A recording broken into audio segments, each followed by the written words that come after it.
بسم الله الرحمن الرحيم. ازيكم عاملين ايه؟ فيديو جديد. فيديو النهارده هنتكلم عن وحوش ال 30 40 الف. عارف يعني ايه 30 40 الف جنيه يا اسطى؟ يعني انت بثمن الفلوس ديت بتروح تجيب عفش بيت كامل 30 40 الف جنيه، ويجي المطبلاتي اللي عنده نص مليون يروح يشتغلك ويبيع لك الهواء في ازايز ويطلعك المسرح ويبيع لك الفنكوش ويقول لك ايه؟ الموبايل ده جامد، الموبايل ده بريميوم 30 40 35 الف جنيه. ده يمينيسي 8350 و7 جين 4 من شركات تحت السلم. صح ولا غلط؟ ده نقطع باسبور التقني يا اسطى ولا خليش حد يشتغلك خالص في 2026 كلها ولا في 2025 ولا في 2024. فاهمان فنان بحبك في الله. اهلا بكم في قناه محمد مصطفى السد العالي واللي كاسر عين الشركات. لو معاك من 30 40 الف جنيه ومش عايز موبايل فنكوش او خازوق برو، لايكك وفولو، صلي على النبي، هات القهوه الشاي بتاعك وتعالى معايا. وهنا عايز ابعت رساله للتجار على الهوا والناس اللي بتتاجر في الموبايلات في السوق. ليه انتوا بتخبوا الاجهزه الحلوه؟ فيديو الترشيحات اللي فات بتاع محمد مصطفى كان من شهرين ونص بالظبط، الفئه دي، وكان فيه 12 جهاز وسته منهم سعرهم شلاحات وثلاثه اختفوا من السوق بفضل الله، وثلاثه لسه موجودين زي ما هم. كان بناء على طلب المستمعين والجماهير، والثلاثه دول انا مش هرشحهم في الفيديو ده. من اول الفيديو الرينو 15 برو والعادي والبرو ماكس والاف، ومعاهم سلسله فيفو ضحك. بس كده نبدا ونقول بسم الله. ليه؟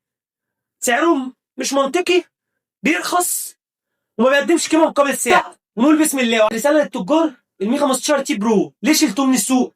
ال 17 تي برو نازل بدايمنست 9500 ونفس سعره وبطاريه 7000 ملي امبير وامكانيات اعلى ونفس سعره. فخليك بقى مخبي ال 115 تي برو وفي الاخر بقى ايه؟ اقلع عليه بيت بمعنى اصح. ليه؟ اللي هم ال 400 برو نعلي سعره ونوصله ل 37000. ليه السامسونج اس 25 اف اي النهارده ب 35000 جنيه 256 جيجا رام 8؟ محمد مصطفى موجود وهرشح لهم اجهزه ممتازه جدا. طول ما معاك محمد مصطفى ما تخافش ولا تحزن. نبدا ونقول بسم الله. الجهاز الاولاني سامسونج اس 25 اف اي ملك الاعتماديه، وكنت بقول لك روح هاته لما كان 512 جيجا او 512 جيجا رام 8 كان عامل 31000. النهارده هنجيب بس ال 256 جيجا رام 8 عامل كام؟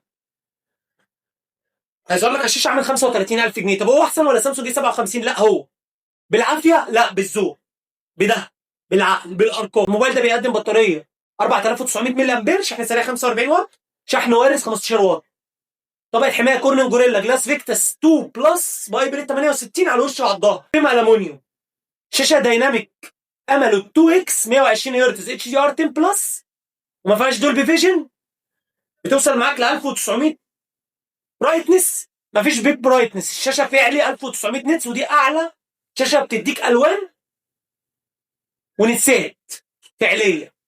ما فيهاش فليكرنج بيحمي عينك وده عيوبها. الموبايل ما فيهوش شاحن وسكرينه في العلبه وكفر وده عيبه التاني. التالت البطاريه متواضعه جدا واداء متواضع. غير كده بقى هتاخد موبايل اعتمادي. لو جبته السنه دي ب 35000، السنه الجايه اجيب لك 35000 جنيه مرتاح، وانا عارف انا بقول لك ايه. لو حاولت تبيعه شهر هيخلص لك 1500 جنيه من سعره، 2000 جنيه بالكتير قوي. مش موبايلات تبقى نازله ب 35000 جنيه النهارده وتيجي بكره تقول لك ايه؟ لا عامله 21000 جنيه ترخص 11000 جنيه في يوم او في اسبوع او في شهر. مفيش الكلام ده. ده سامسونج الاعتماديه والفخامه والشياكه. معالج اكزينوس 2400 ضعف الاكزينوس 1680 بغرفه تبريد تحفه وكبيره. هنا بمشي على 90 فريم، كاميرا اساسيه 50 ميجا بكسل بتصور 8K، كاميرا تليفوتو 8 ميجا بكسل، وكاميرا ريد 12 ميجا بكسل، كاميرا اماميه 12 ميجا بكسل بتصور 4K 60 فريم. عندك كاميرا ملك الكاميرات، ملك الكاميرات سامسونج اكزينوس، ملك الكاميرات في السعر ده، ملك التصوير والاعتماديه. ايه تاني؟ صوت ستيريو، 6 سنين تحديثات اندرويد، 7 سنين تحديثات امان. موبايل يخش معاك يعيش 30 32 مرتاح. وعشان تشغل دماغك الموبايل ده هات له شاحن تشارجر اصلي، سيب لك لينك للتشارجر في الكومنتات، او عاوز اي تشارجر اصلي روح قول لهم انا جاي تبع محمد مصطفى، بتشتري منهم وبيدوك كاش باك، بيرجع لي برجعه لك في هدايا. يعني مثلا كنت عامل امبارح رشحين ب 200 جنيه بدل 500 جنيه. كل فتره بجمع 5000 جنيه واقول لهم راضين المستخدمين انا مش عايز حاجه، واعملوا لي العرض. وده الستور الوحيد اللي بيرضى يتعامل معايا بدماغي. روح قول لهم انا جاي تبع محمد مصطفى، سيب لك اللينك في الكومنتات. بقى معاك الترا، معاك اي شاحن او اي وصله، روح قول لهم انا جاي تبع محمد مصطفى. الجهاز الاولاني سامسونج اس 25 اف اي 8 جيجا رام 256 جيجا. وما تقوليش 8 جيجا رام قليل، الرامات ال بي دي دي ار 5 اكس بمقام 16 جيجا من رامات الضحك الصينيه. تقييمي للجهاز الاولاني 10 من 10. لو ما حطيتش الموبايل اللي بعد كده هنا ال 400 برو. هنا ليه يا محمد يا مصطفى هنا 400 برو؟ 35000 جنيه يا اسطى، ماشي، او 37000 جنيه اعلى سعر ليه. نص تيرا رام 16 او رام 12، سرعه النقل يو اف اس 4.0، صوت ستيريو، بطاريه 5300 ملي امبير، شحن سريع 100 واط، شحن وارث 50 واط. تيجي نتكلم على الكاميرا. كاميرا اساسيه 200 ميجا بكسل، الترا وايد 12 ميجا بكسل، تليفوتو 50 ميجا بكسل، سفاحه كاميرات والبورتريه. 35000. طب اروح اجيب ب 35000 جنيه الجين 3 ولا الفيفو في 70 ولا رينو 15 ضحك؟ الجين 3 ولا 7 جين 4؟ ما ترد، رد يا اسطى. 200 ميجا بكسل مع ايجن 3 بتصوير 4K مع ولا معالجه زايس على الله ان شاء الله ب 7 جين 4 الاولى. الثانيه واي فاي 7 بلوتوث 5.4 بصوت ستيريو. هتيجي تقول لي الاعتماديه، اقول لك ما بيدوكش ضمان على الاعتماديه. عيوبه سريعه، البطاريه تقعد معاك 8 ساعات بس وده مش عيب. الخامات التصنيع بتاعته ما فيهوش اي بريد، وطبقه الحمايه مش معلنه، والظهر والفريم بلاستيك عشان السخونه بس. ايجن 3 120 فريم ببجي.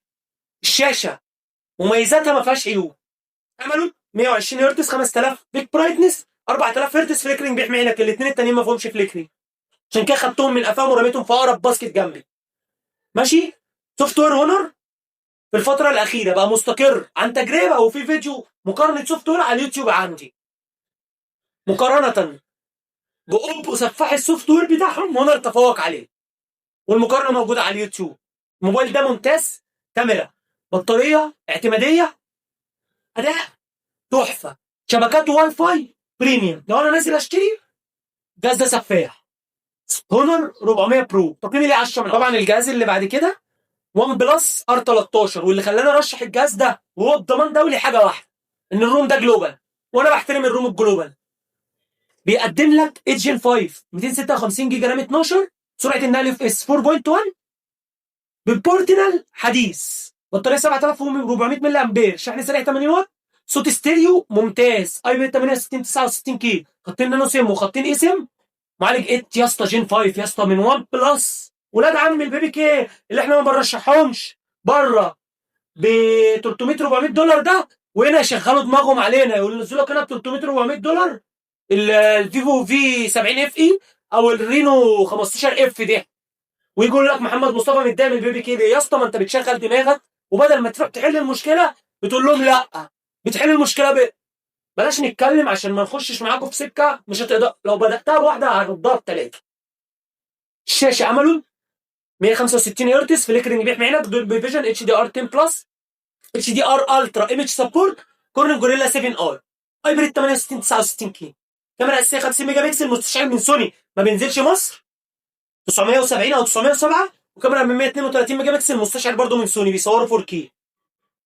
كام بقى؟ ظهر زجاج بفريم الومنيوم. كام؟ 32 33 الف جنيه. اروح اجيب ايه؟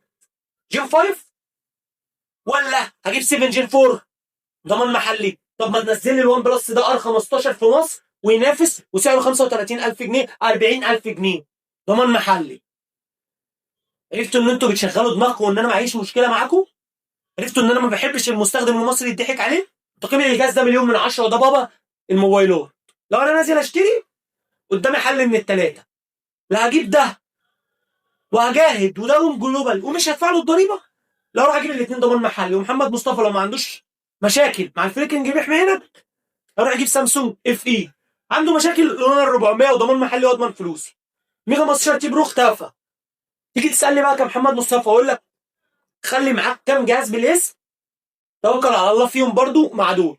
نوفا 13 برو لو انت بتحب هواوي وعاوز جهاز اعتماديه ده ب 33000. بيكسل 10 تحفه البورتريه والتصوير ضمان دولي وما تدفعلوش الضريبه ب 32000 جنيه. الثالث مي 15 تي. الرابع سامسونج اس 24 الترا هتلاقيه بالسعر ده متبرشم ضمان دولي، او هاته مستعمل يا عم. تيجي بقى انت تقول لي اروح اجيب الاجهزه ديت واعمل مقارنه، اجعص قناه عندها نص مليون هتعمل لك مقارنه بين الرينو 15 ضحك والفيفو 70 والسامسونج جي 57، يقول لك دول احسن اجهزه متوسطه. محمد مصطفى اختار لك فلاج شيب بنفس السعر النهائي والخلاص. بص يا صديقي، انا كان ممكن اطلع اطبل لموبايلات تانية واعمل سبوبه حلوه من ورا الموبايلات دي، بس انا اخترت حبكم. اخترت لما تيجي تشوفني في الشارع تقول لي بجد بحبك في الله، الله يبارك لك، رايت على الحب وهكسب بيه. انا مش مستني منك حاجه ولا من الشركات حاجه، انا مستني منك انت دعوه حلوه بس، دعوه حلوه في ظهري وبحبك في الله. ومستني منك انت ما تلبسش خازوق برو او فنكوش متزوق 2026، فلما تلاقي حد بيشتمني في جروب او بيشتمني في كومنت رد غيبتي، لان الهجوم اللي انا بعمله ده مش عشان فلوس. فلوس جت ورفضناها والمؤتمرات جت ورفضناها.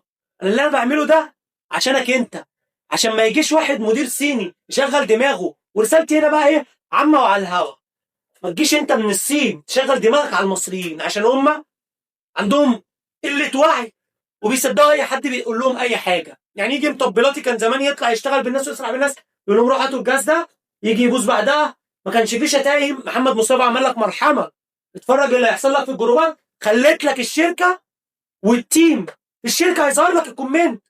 ها يا فندم نحل لك المشكله ازاي اللي بتغلط في الشركه؟ خليت لك واحد دخل قال لك الموبايل ما بيسواش 37000 جنيه، خدوه صوروه عندهم وادوا له هديه خصم 30% وادوا له ايربودز وروقوا عليه.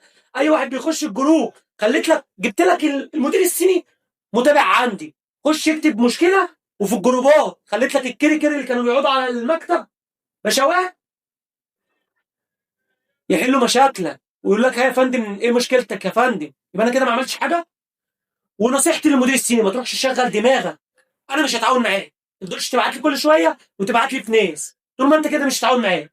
عشان المصري من وجهه نظري احسن من اي حد. ازاي؟ ما تجيش تشغل دماغك في السوق الصيني والسوق الهندي والسوق اليهودي وتنزل لي اجهزه جامده بمعلقات دايمنستي 800 وتحسبوا لي ب $250، وتيجي في مصر تحسب لي ب $250.